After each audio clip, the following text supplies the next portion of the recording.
Alright, let's see here. Hi Poho. I'll start in about 10 minutes. I need to eat something first.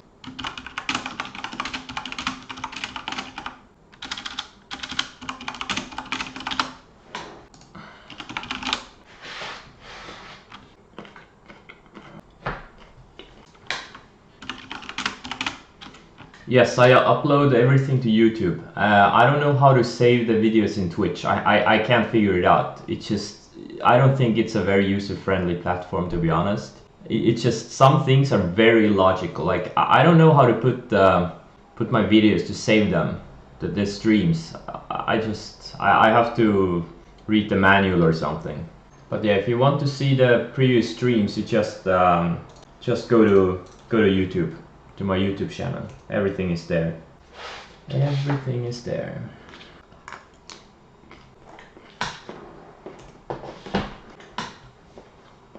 Let's go through what happened yesterday. So my main positions were long UVXY and short Tesla. I got stopped out of both of them. UVXY I was up about 50,000 at the top, and I ended up making about 1,500 or so. That's unfortunate. I didn't lock in enough. And Tesla, let's see, here's the P&L. So drip, let's start with drip. So it did what I thought it would do. I was just short too early. I shorted it somewhere here, and then I got stopped out. Then it had another push, and then it faded the rest of the day. Oh, I'm sorry, I got short here. This is yesterday. Then I got stopped out, it pushed a little bit more, and then it just faded the rest of the day. UVXY, again, I stopped out, break even on the rest. So a total of 1,152 after being up 50k on it. And Tesla, I accidentally traded in both accounts because I took 2 losses on it. First one was near the open. I anticipated the opening range breakdown, which didn't happen at first, so I had to get stopped out. And then the second trade I nailed. It just spent the rest of the day going higher after the first flush. But this would have been a great trade for an intraday trader. When you get news like that, this gap down, so news, just short them on the intraday breakdown, and you know, for an intraday trader that would have been a nice trade. It just closed too strong. I'm not gonna short something that closed this strong. And fuel cell, I took a small loss. There was huge volume coming in on news that they stopped their ATM, but didn't have any follow through. So let's look at some of the big gainers yesterday. Like meat, I don't know why it was up. I have to check it later during the day. Maybe it was earnings or something. I don't know. Big volume on an otherwise not very liquid stock. It's a small cap. Actually, it was a micro cap until yesterday. ENDP had a little bottom breakout. Like, there's a lot of room in this thing if you look at the weekly chart. I actually have it on the watch list. I'm thinking about buying some if it breaks yesterday's highs. Okta, I had it on my watch list, had a big move. If you remember yesterday, I actually removed it from my watch list at one point when it reversed red, and then it just had a big reversal because the market's reversed, and this thing had just so much power. Found support on the 200-day, it undercut it, built a little bit of range, and as soon as the market pressure got lifted, this thing exploded. Mallinckrodt, I bought 90,000 shares. I got stopped out of the first trade. If you look here, yeah, so 90,000 shares. I'm still holding them. This thing has a lot of room to go potentially. Another software stock found support on a rising moving average after a 2-month correction. This Q is strong. This thing barely corrected. Roku, this one I'm long too. I bought 4,000 at 106.71. So now it's a bit higher. These are just some shorts I think are decent that had some reversals or breakout kind of moves. Another one strong over the past few years, had a strong move yesterday. Yeah, JCPenney I bought some. tiny shares, $50,000 position, $47,000 position. Probably shouldn't even do these small things. I mean, this thing needs to double for me to make any meaningful money. I don't think if it can double. I don't know. Maybe it can. Actually did double a month ago, so maybe can do it again. Shopify, another one, strong. Found support on a rising moving average. Oil related things had big reversals yesterday. Drip and DWT on the downside, and Drip I already went through, and these let's see, ERX, OIH, Gush on the long side. And for those who don't know, I keep track of every like major moves in different stocks, and then I go back a few weeks later or a month later and see how they did. It's just all about building a pattern database. Now Yin, I own some, and it actually was far below my stop, not here in pre-market. Now it's reversing up again, but it was far below my stop. Some China names, another energy ETF, TQQ triple, I think it's triple QQQ ETF or something. Another China name, China names like JD and Baosun found support on this 200-day moving average. They're not breaking below that, so that's a sign to look. That's a sign to have in mind for now. EMPH I got stopped out a couple of days ago. Now it looks like it's reversing, maybe reverse higher. Another China name, very strong China name. Yeah, so these ones we already covered. Anywho, today's a new day. ENDP I may buy some if it breaks yesterday's highs. This IPHI needs to tighten up. Had some very big shop the past 10 sessions or so, up down. So if it breaks out, I'm not gonna buy it today. It needs to tighten up. This is another beaten down name. A lot of them do look good. They're flagging off the lows. They made big moves off the lows and now they're flagging. So this is another one. This is some oil stock. It trades kind of clean, so I like it. But you can also do like Gush or ERX, or they're all the same pretty much. But there's no setup here right now. I'm not even gonna track it. I don't know why I put it on the watch list. This thing I think needs to go sideways a bit more. This one found support on a rising 50-day. This is some Argentina name, China name that's holding up really well, flagging, and another Argentina name. So Mallinckrodt, it's about where it closed yesterday. Roku is gapping up a little bit. JCPenney is gapping up a cent, so that's nothing. And this YINN. So what I'm gonna do with this one, I'm gonna sell half if it loses 1675 after the open, and sell the other half 1666. So I'm just gonna put hard stops in there. Okay, so now I have stops in place. Okay, so 2 minutes till the open. Yeah, the software ETF had a big reversal, so undercut the 200-day and had a big reversal. But right now this is pretty much I don't know if it's a dead cat bounce or in the indices, or if it's some kind of a shorter term bottom. So I'm not really gonna do that much more long exposure right now, unless it's beaten down names, like these kinds of names, RGY, NDP, these Argentina names that are not necessarily correlated to the US markets.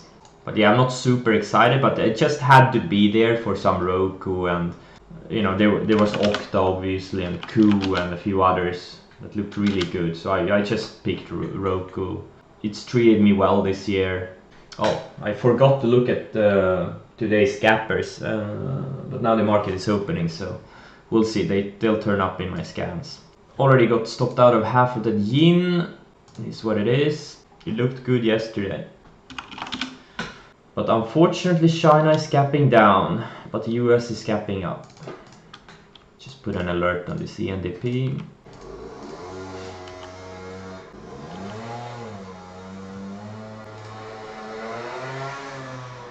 And now it's all a waiting game, at least for the time frames I trade.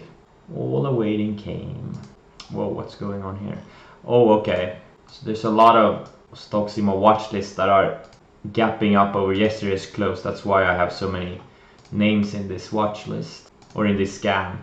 But again, a lot of these stocks, they're just running, except this one, but they're just running up into these declining moving averages. So I don't know how sustainable this rally is in the short term.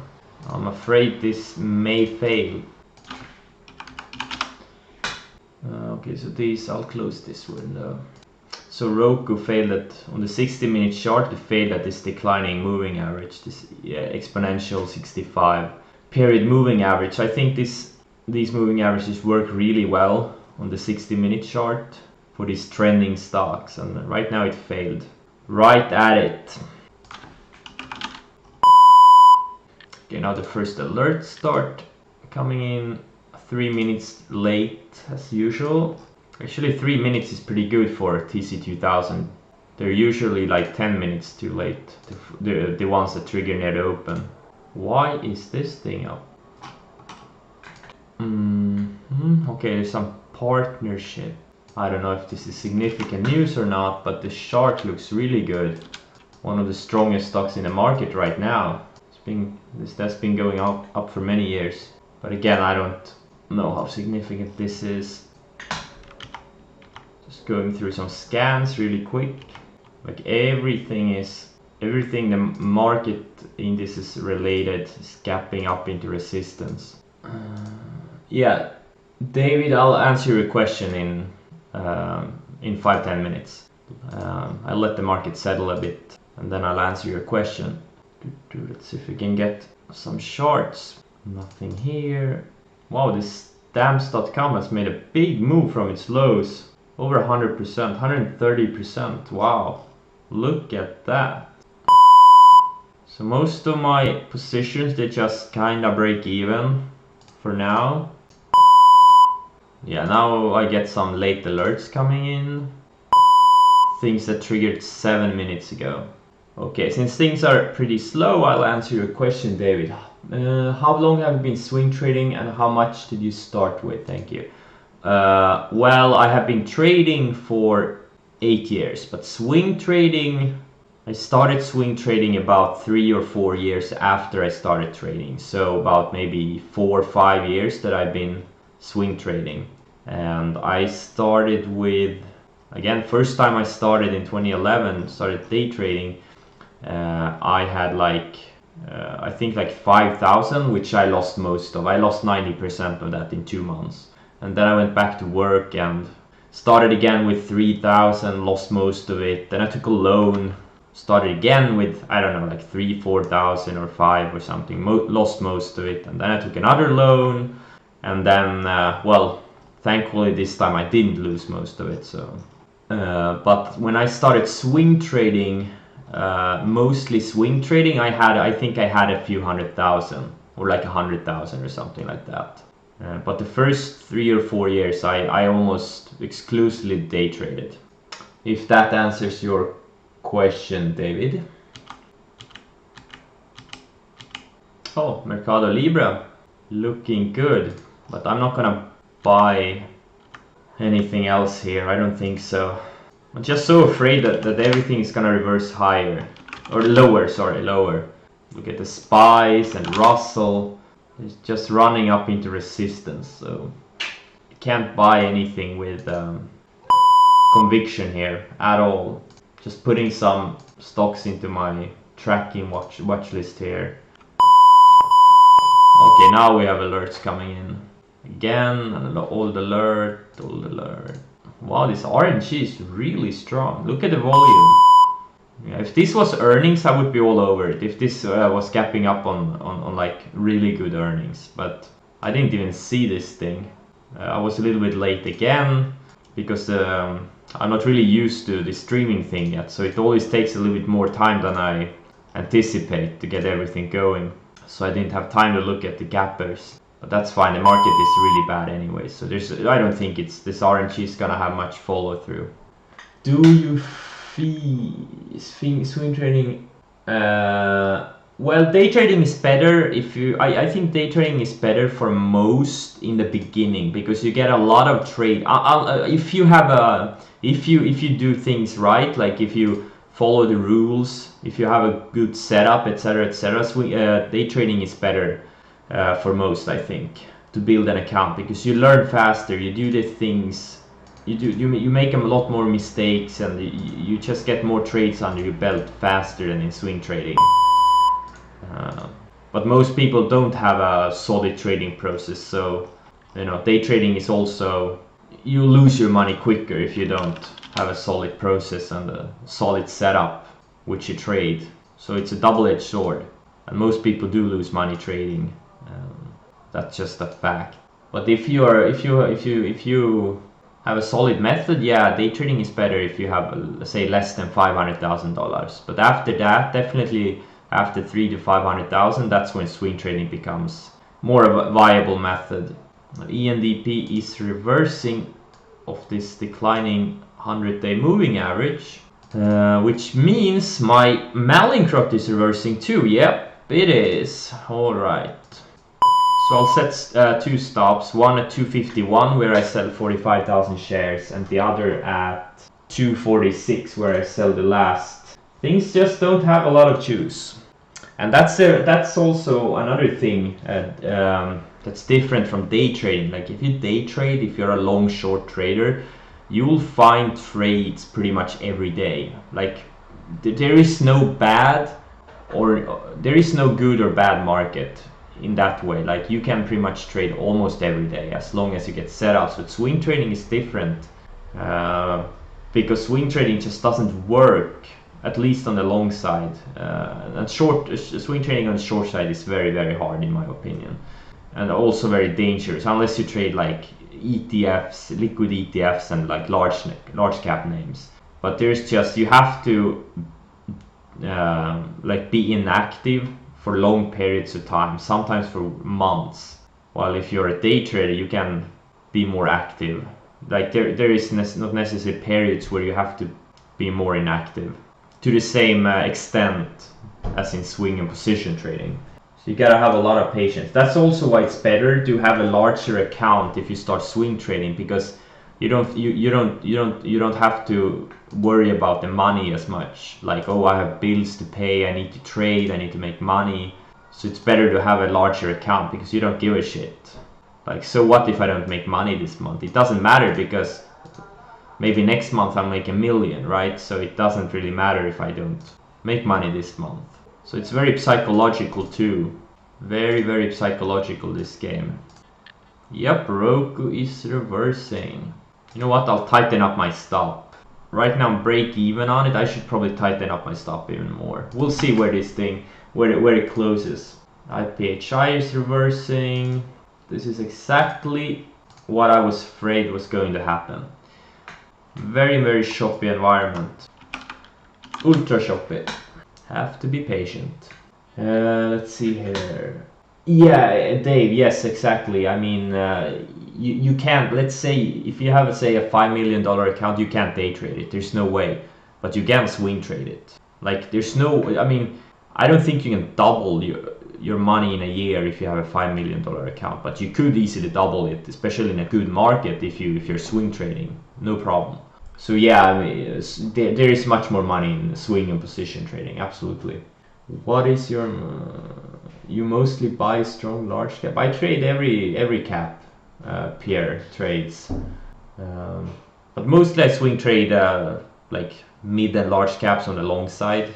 And I do also short like micro and small caps that go up insane amounts in a few days or a few weeks.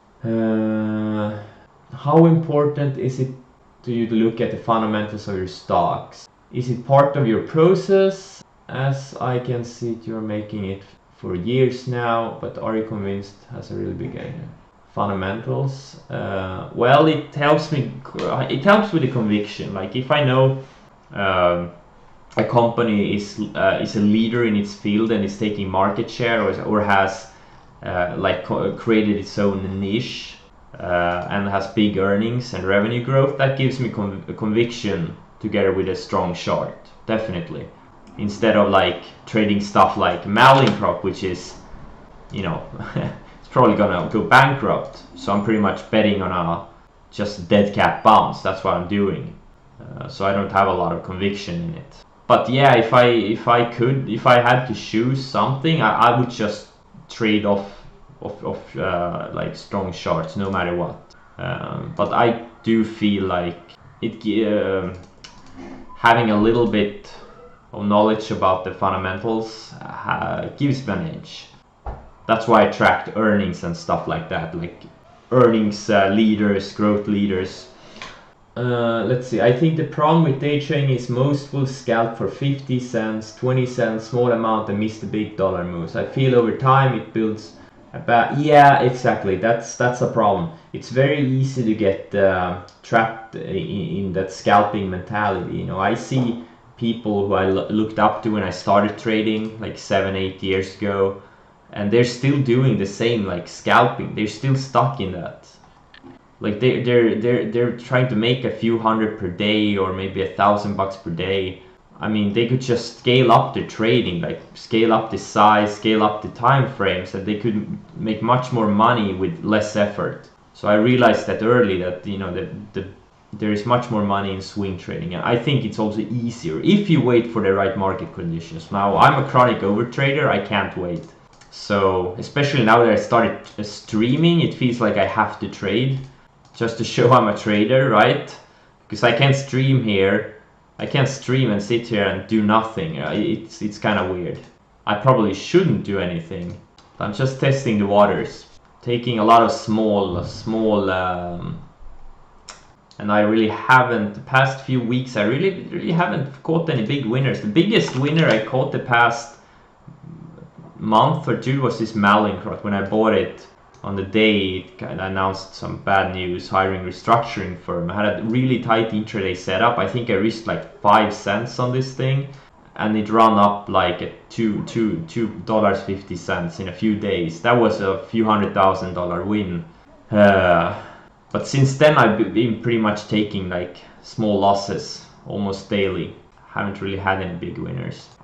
But that's how it is being a swing position trader. That's I've been doing this for many years now, and it works for me. It's not for anyone.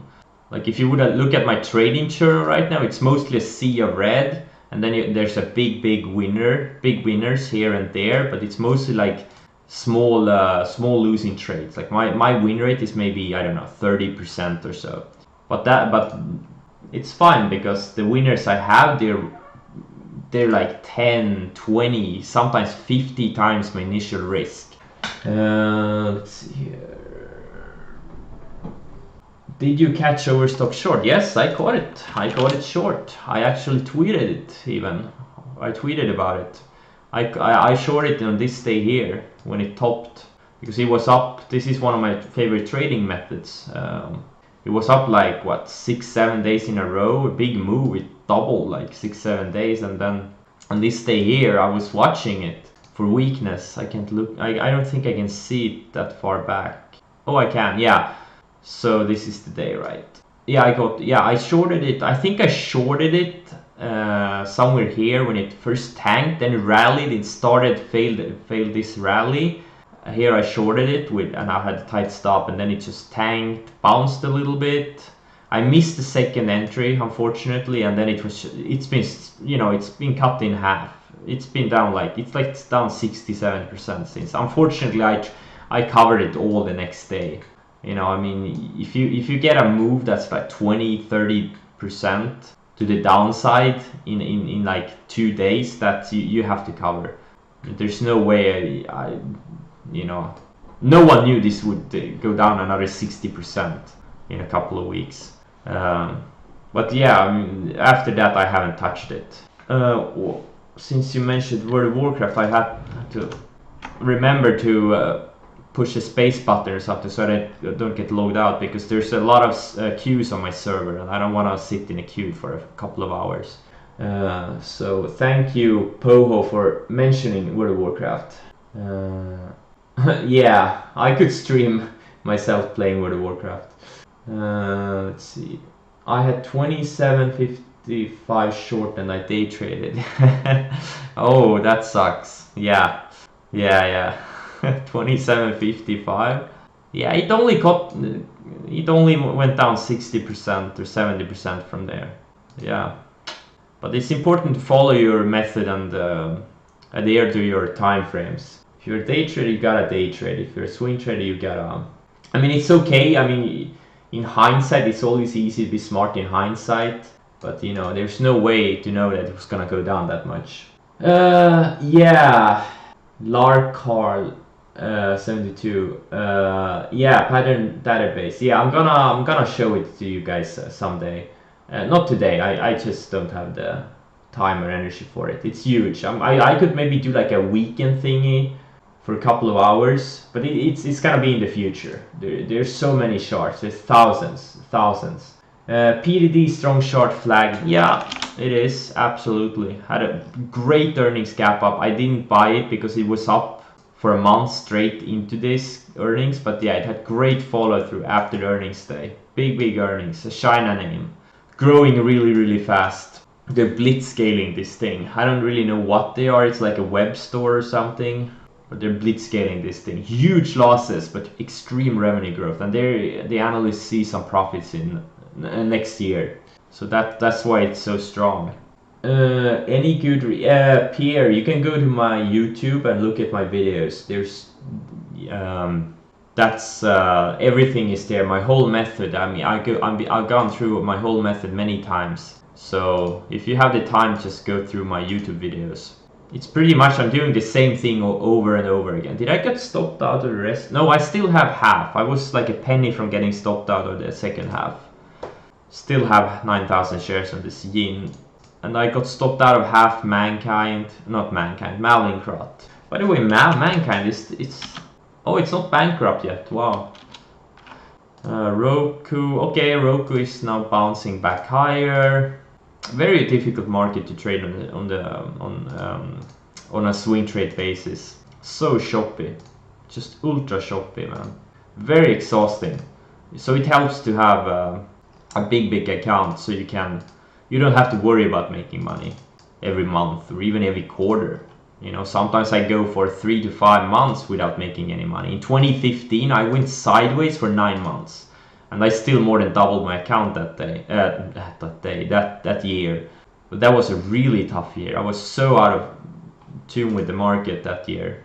And this year, now I've been going sideways for I think since pretty much mid-July or something. I've been going sideways, or early July or something like that. I haven't made any money. I may be down a little bit, maybe 5 to 10% or so, because it's been very choppy, and I haven't caught any big winners. So just taking a lot of small losers and an occasional big winner, but I'm still in a little bit of a drawdown. But that's fine. I'm used to it. That happens every year, and mostly even several times per year. So you just have to recognize what it is and just wait for better market conditions. Now, for example, like the first and second quarter of this year, they were insane. I doubled my accounts in like 3-4 months, just crazy. And the biggest rallies, they always happen after a drawdown, after market has gone down for several weeks or several months. That's when the big rallies happen.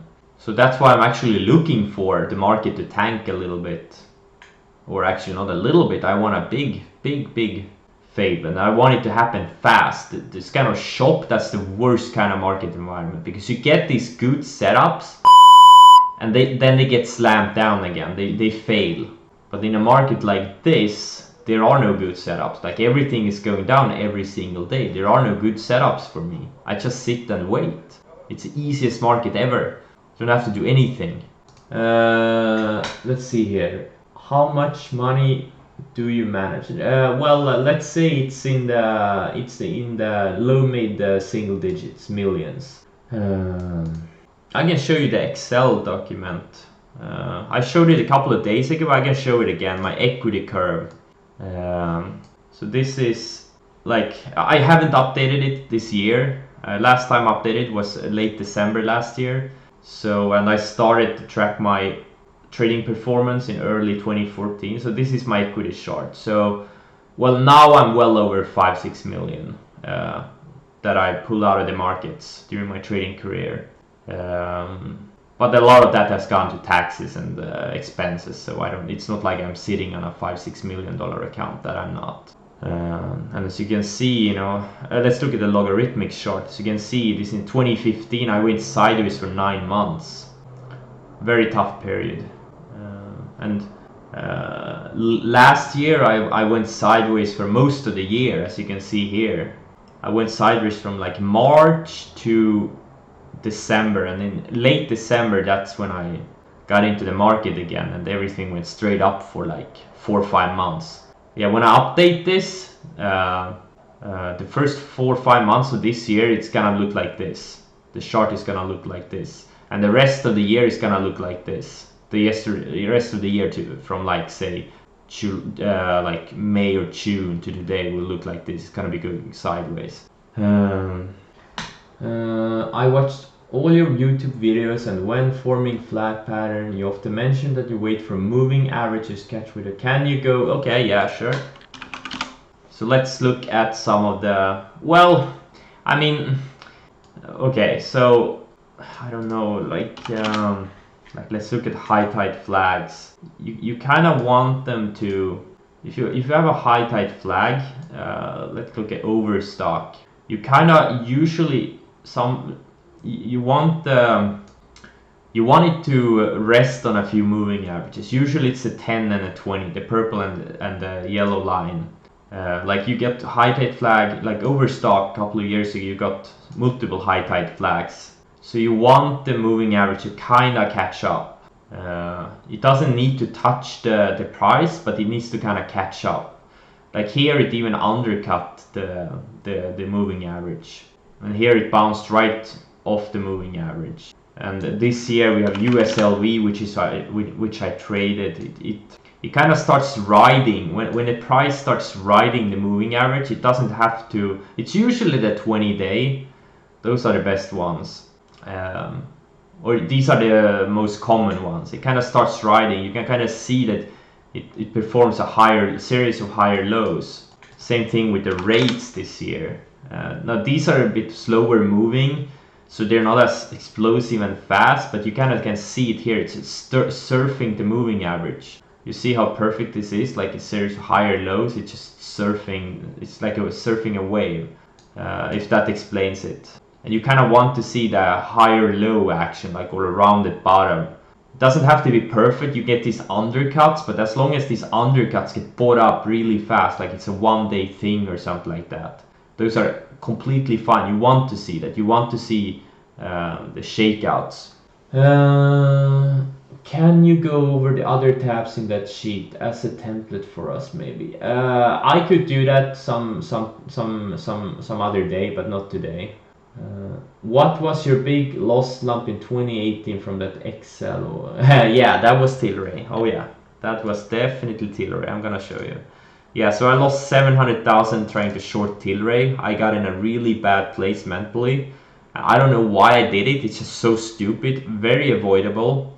I just tried to short it every day, and it was just stupid, just so stupid. I could have just, not traded. There were so many other trades during that time frame, and I just focused on this Tilray every single day. I missed so many opportunities. So I mean, I could easily, instead of losing that 700k over from this mid-August to mid-September, I could have made another like 500,000 or 700k on something else. So that was probably my biggest trading mistake in my trading career. It cost me easily over 1 million or 1.5 million. Not only that I lost the money, but I missed so many other opportunities. And then I made back the 700k in about a month. But that was 2 lost months last year when there was huge opportunities. So yeah, this is like mid-August to mid-September. I'm gonna show you. Yeah, this is Tilray. This is Tilray. Yep, I lost about 700k, and then I made it back really, really fast. There's so much opportunity during that 2-month period with the Mariana stocks, and then I kind of had a pull, that drawdown again, and then late December I made a killing. At least you did. No, I didn't blow up. It was a decent drawdown. It was Well, back then I had a smaller account. It was probably a 20% drawdown, but I've had worse. Like I've had 50% drawdowns. Gonna show you my drawdown. So the Tilray trade, yeah, here it is, 30%. Was it 30? I don't think it was 30. I think this includes some other trades. But yeah, I've had worse drawdowns than... Oh no, sorry, here it is. Yeah, it was just shy of 20%. I was looking at the wrong graph.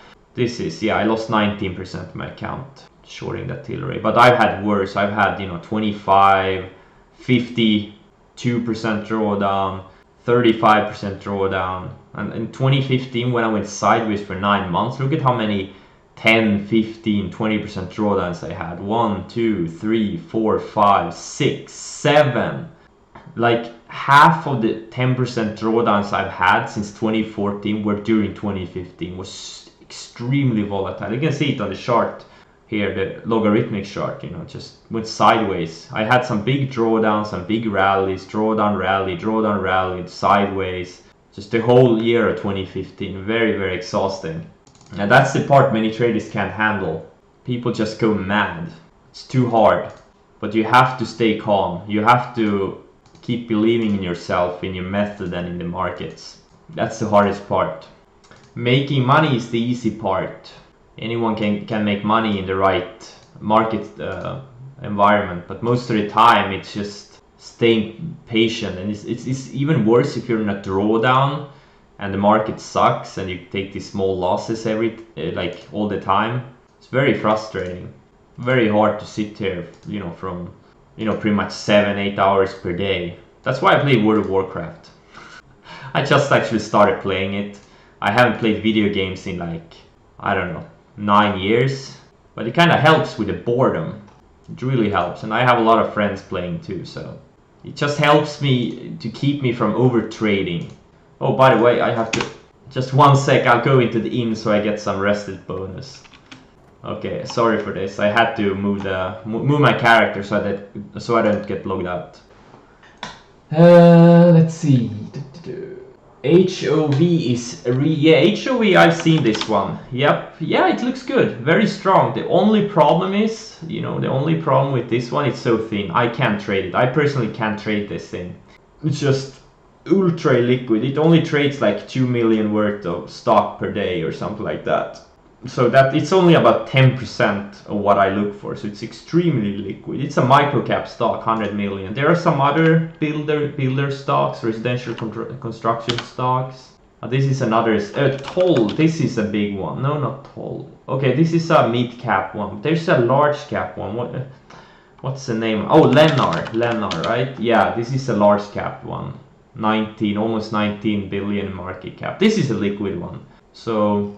But yeah, home builders have been strong lately. Lennar has been strong. Toll has been decent, I guess. This BCH has been strong. HOV. So let's say in a few weeks, they may be setting up and flagging. Like right now, there's no setup. I would probably trade this Lennar because it's the most liquid one. But yeah, HOV, if you have a smaller account and can trade these things, there's no setup here right now. I don't think so. But yeah, this could definitely be something. I've even drawn a trend line break here on the 60-minute chart, as you can see. But yeah, there's no volume for me. MTH, yeah, Meritage, yeah. This is a little bit more liquid. This is absolutely. These things look great. Let's see. In your equity curve in 2014, you have a very nice. Yeah. Yep. Oh yeah. Well, I was shorting a lot, and I was trading a lot of volatility related stuff.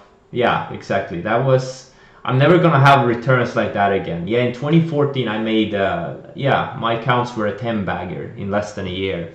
That was insane. I made like 1,000% in less than a year. It's just insane. I'm never gonna have returns like that again. I was day trading, and there was a lot of volatility, like these explosive small caps that had a lot of volume, a lot of range. Like Plug is one. Oh, can't see. I'll move this one. You could short this thing, you would buy this thing. There was a lot of range, like this liquid. I just bought the intraday flags. I shorted the intraday bear flags. I I shorted the intraday on opening range lows. I bought the intraday breakouts, opening range highs. There was a lot of speculative money in the small cap space that year. So that's what I traded. This year has been completely different. Completely different. This year has been a large cap rally. Like if you look at Russell has been going sideways for, I don't know, 2 years. Hasn't been a lot of speculative money in the small caps. While look at Nasdaq, the QQQs, look at how much they are up the past 2 years. These larger cap, mid and large cap Nasdaq stocks and SPYs too, look at how much they're up. Small caps, they've been going sideways. So there hasn't been as much opportunity in the small cap space. But yeah, in 2014 there was a lot of opportunity in the small cap space. You can't actually see it in the Russell because I don't know why, but there under the hood there was some insane speculative money. A lot of big runners. And I traded those on the long and short side. That's how I made 900% in less than a year. What are all those notes on the charts? Did you enter those? I don't know what you mean. Like all those notes? Yeah, I keep track of news and earnings. That's I get a story for the stock. Like I know if I type in a random ticker, I can just update myself really quickly what the stock is all about. Like what sector it is, what the earnings are, what the news are. I get a feel for it. Like what's going on, what the potential drivers may be in the stock.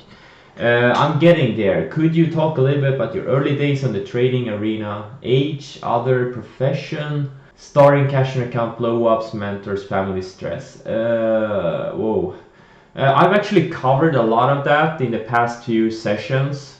I don't think some of the things I've already covered today, like the starting cash and stuff like that. Blow-ups, mentors, blow-ups. I had like 2-3 of them the first year or the first 2 years, and then I was about to blow up a couple of other times. But that's what happens if you don't have a profitable trading process, a method you trade, like something you do daily where you have an edge.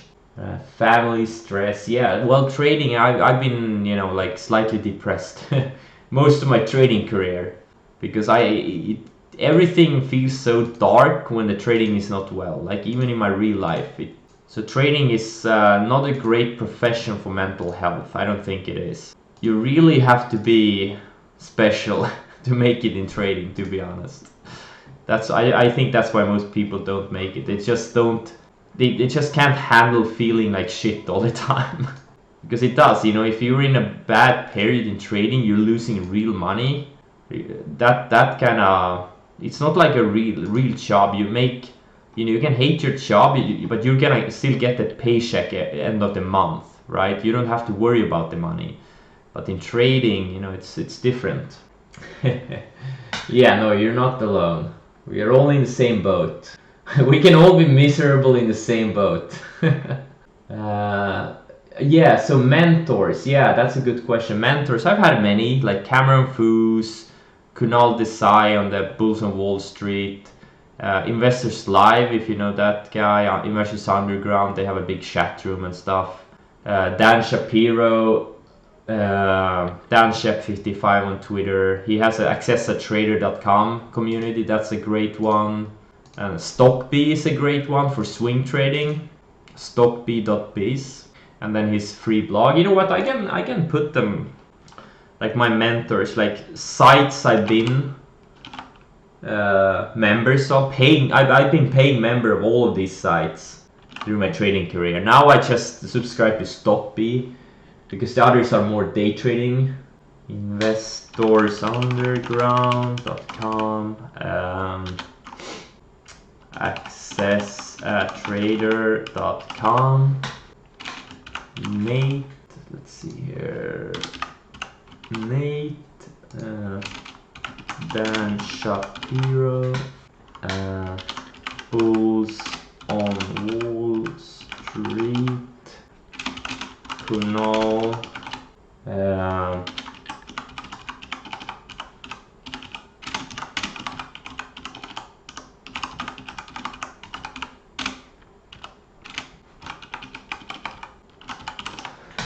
So these are my main like 4 trading mentors that I've had during the people I've learned a lot from over the years, and I've been a paying member of all of these sites, and I still am on Stockbee. So my portfolio is not looking that great right now. Everything still reversing, I guess. Yeah, very tough swing trading environment. Very tough. Let's look at some scans. So nothing new on my scans. Like all of these that I flagged, they are the ones that gapped up. Nothing new since. Yeah, not much going on. Not much going on. This RNG, this huge gapper is reversing too from the highs, but it's still up 24%, so they're fine. Mercado Libre went red. Let's see here. What's the max percentage of your portfolio you are invested? Max percentage? Like right now I'm about, I don't know, less than 20% exposure, less than 20%. The biggest one is Roku. Roku is most of my exposure. The other ones like Malincrot and Yin and JCP, they're tiny positions. Oh, what's the max percentage of your portfolio you're invested in at times? Well, like early this year, I was constantly like 130% net long for a long time. So yeah, I have no problem being in on margin if I have good profit patterns. Like if I have a bunch of stocks that are up a lot and then I keep getting good setups, I have no problem getting in on some margin. Nothing crazy. It's not like I'm on 200% margin. No, never. But you know, 120, 130% if I have good profit paddings. But right now it's less than 20%. So that tells you about how confident I feel about this market. Bouncing off a trend line supported, rallying into resistance, you know. Not great time to be trading on the long side. How do you find scam plays like Overstock? What do you mean like scam plays? You mean like pump jobs?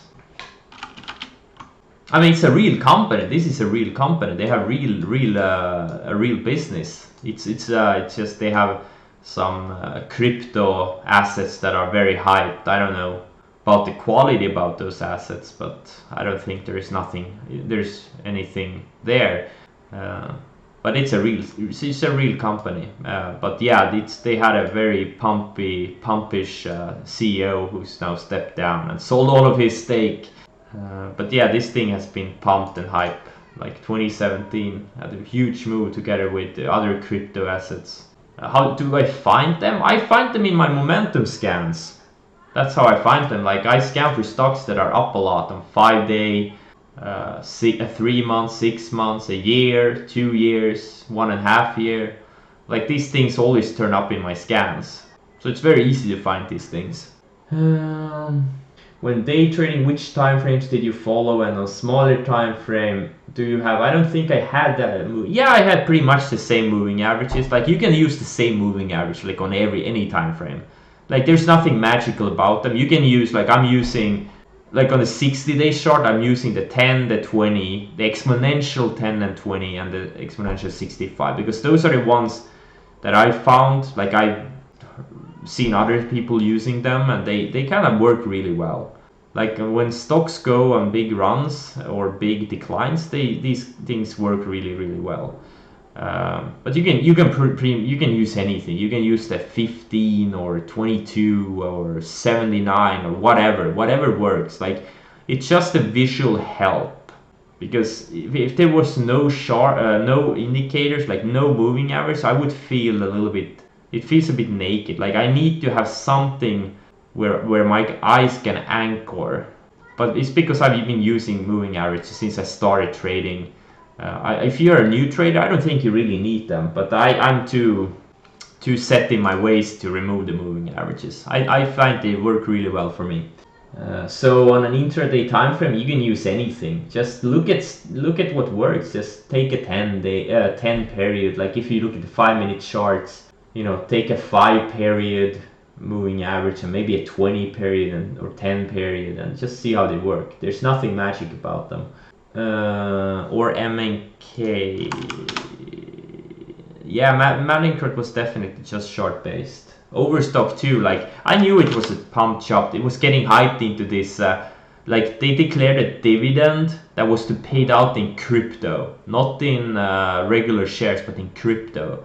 I don't really know how they managed to do that. But yeah, September 23, so it got paid out, I guess. And that's why the pump chop, you know, they were hyping, oh, the shorts are stuck, they can't pay the dividend I don't even know what it was all about. But the short trade was all short based. It was up like 6-7 days in a row. It had doubled, and then on this 6th or 7th day, it just kept going up, and then it had a big down candle. Then it tried to bounce a little bit, and then when it started failing that bounce, that's when I got short with this recent high as my stop. So I just found a really tight setup, just purely short based.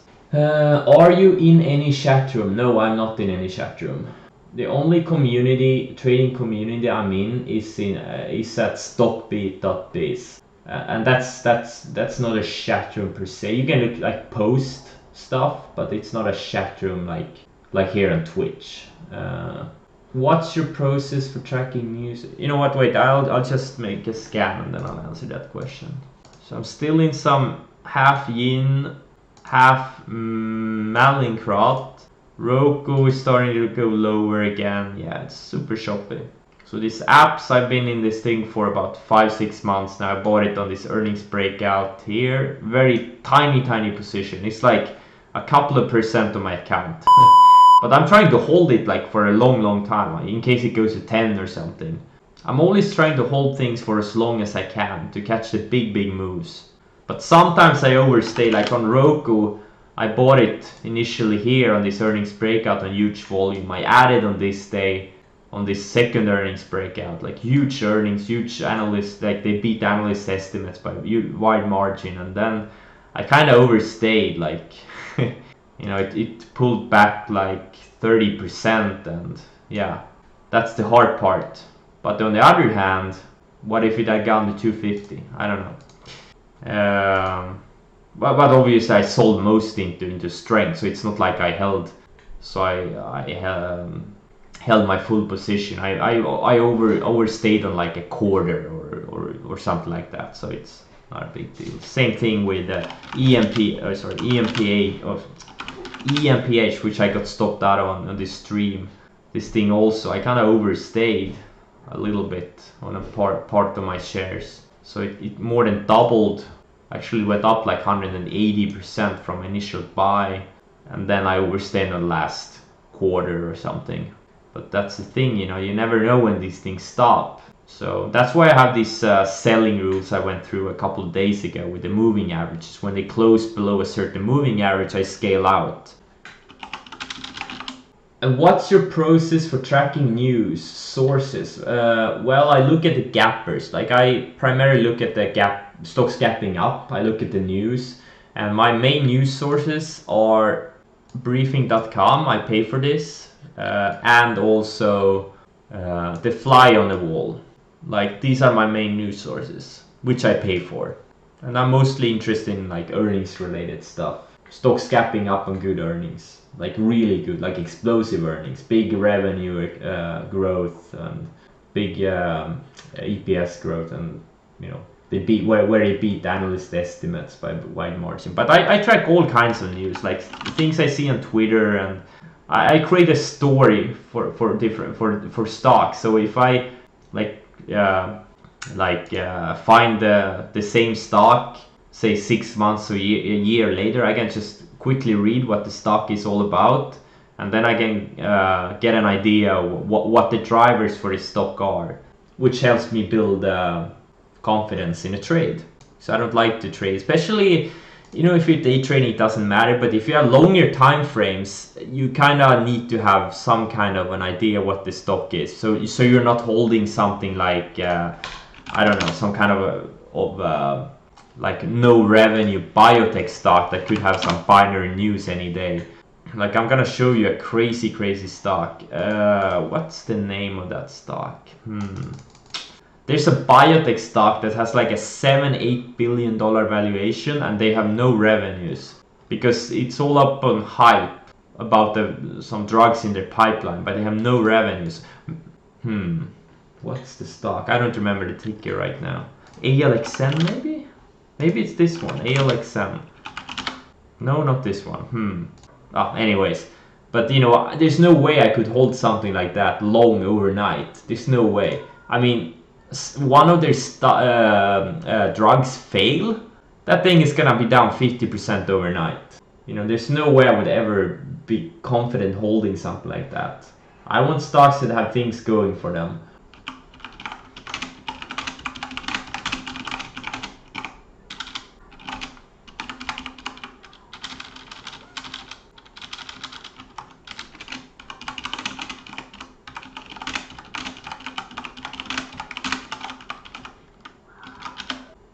How many days before you get sick of answering the same questions? Yeah. Yeah, exactly. I'll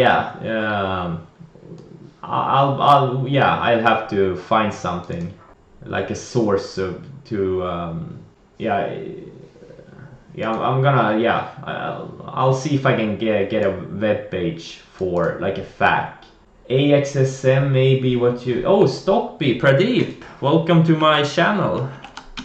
AXSM, no, it's a small cap. This is a small cap. There's a large cap name, or there was a couple of years ago. It's probably, maybe it's gone down now because the biotech market is not as strong.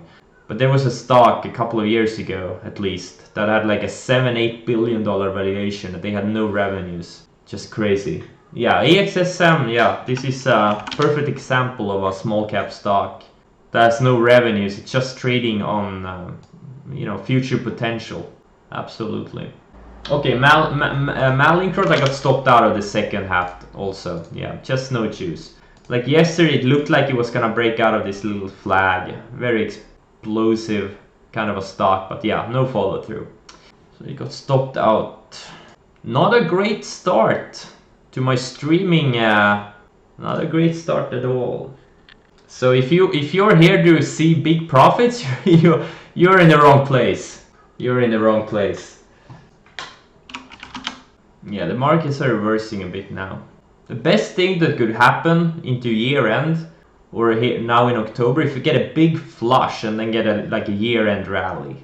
But again, I'm a chronic over trader. I know I probably shouldn't buy stuff in this market, but I just can't help myself. And that's been this way since I started, and that's fine.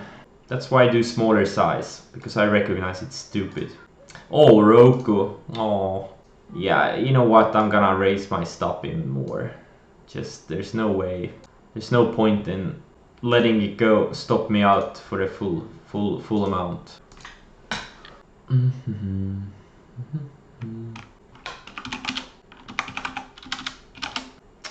Yeah, Tesla is reversing back lower.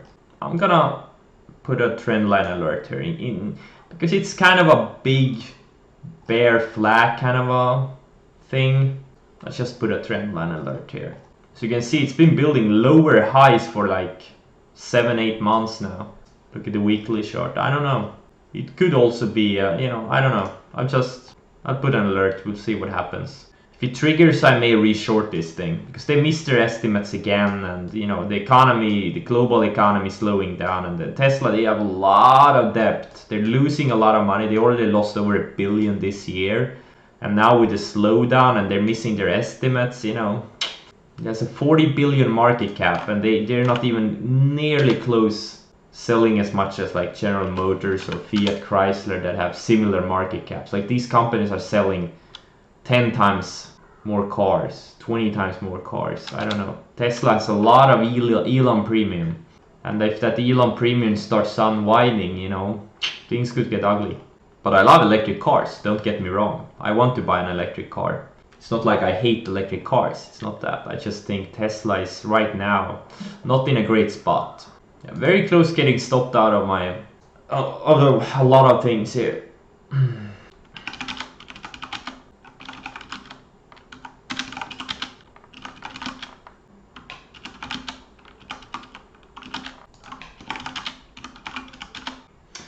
Do you still drive a BMW X5? Yes, I've been driving that car for 3 years now and I love it. I'm thinking about buying the new one, the M50D X5.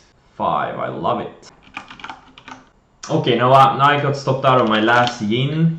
It looked like a bottom flag breakout yesterday. Like I've been kind of good at trading yin past 6 months or so. I got all of these swings higher, like this breakout here. But on all of these, I only sold like a third half into strength, and I got stopped out on the balance break even. I got this swing higher, and I thought this would be another swing higher, but nope, not this time. So I'm out of this one too. So now my pretty much this JC Penney probably going bankrupt. Looks like it from the chart, anyways. Down from 14 or 12 just 2 years ago, 3 years ago, to below $1. Oh boy, this one is moving down fast now. Okay, I'm gonna set a hard stop so I don't have to watch it. But again, I saw like mid-late day yesterday was a lot of these recent leaders that were rallying off rising support, so I just had to buy one of them. Like Okta, Q. This Okta is holding up really well. Q is holding up really well. What's Shopify doing? Shopify not as well. And this Roku, god damn it, I bought the one that's holding up the worst. Typical. Because if you remember from yesterday, I had like 4 or 5 of those in this watch list here. And yeah, I chose to buy Roku. And I will get stopped out any second now. Yeah, okay, so meat. Let's see what news there was yesterday. MEET. Okay, they pre-announced preliminary Q3 revenue 52 million, consensus 50. Okay, big volume on that piece of news. Let's look at MarketSmith, what it says here. So they're gonna report the same amount of revenue as they did last quarter or this recent quarter. So they're gonna report September quarter. So they're gonna report 52 million, and the last quarter, say same quarter last year, they reported 46. So it's gonna be like, I don't know, less than 15% revenue growth. So that's not significant growth at all. So I don't think this is there's nothing significant here.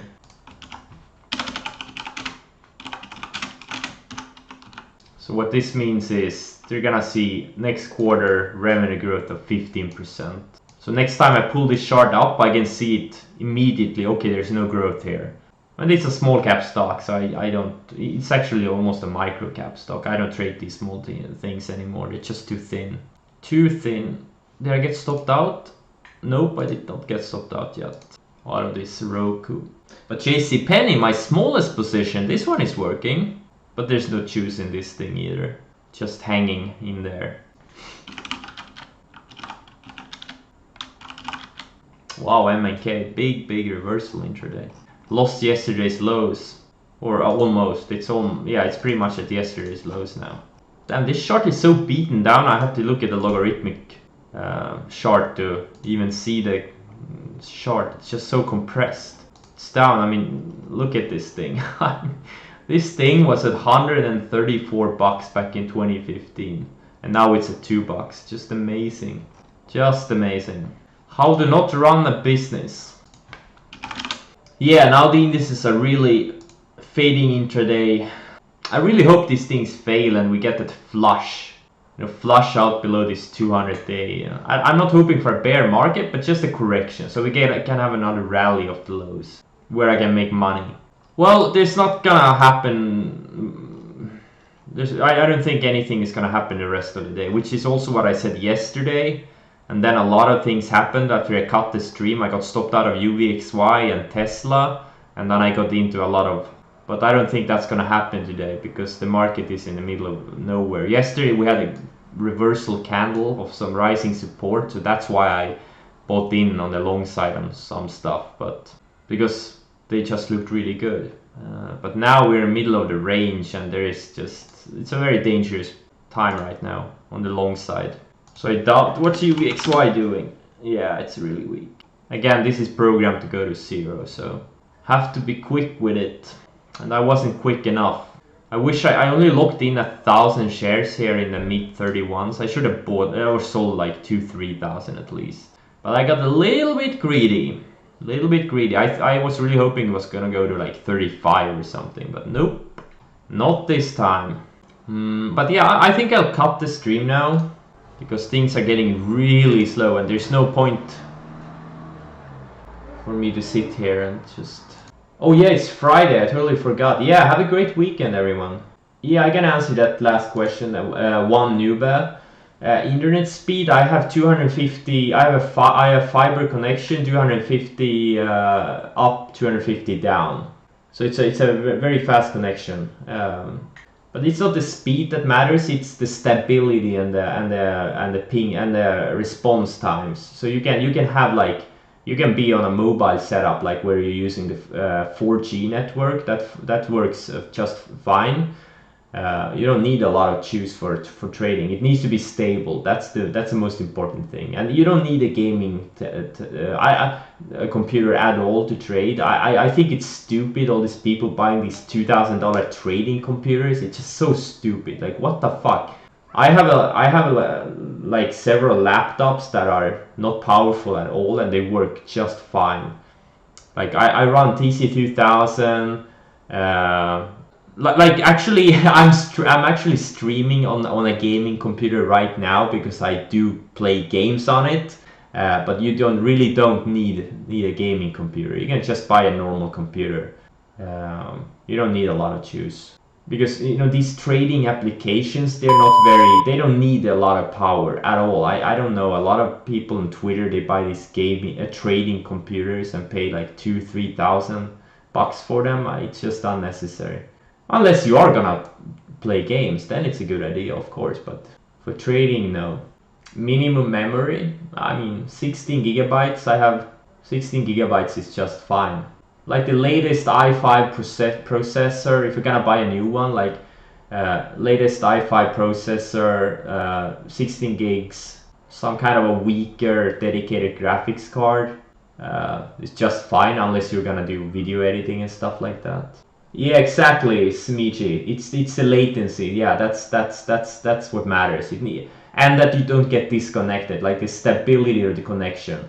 Like you don't want to be disconnected ever. So you need a quality connection and with good latency times.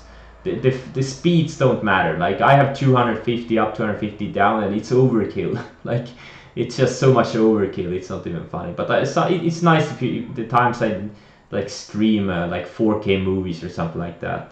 Yeah, exactly, 50 both ways, but it's so cheap nowadays. Like it costs like almost nothing. So it's 250 is not like that much more expensive than 50. So that's why I have it. Just then I know my girlfriend, she can stream 4K movies and I can stream a 4K movie and my stuff, and I can play games, and it's not gonna get slow at all. Yeah, 1 gigabit per second, that's overkill. But I'm gonna cut it now. Thanks for joining. Have a great weekend, everyone. It was a pleasure. Just too bad the market sucks. It's never fun to lose money. Okay, I'm gonna cut it now. Thanks all.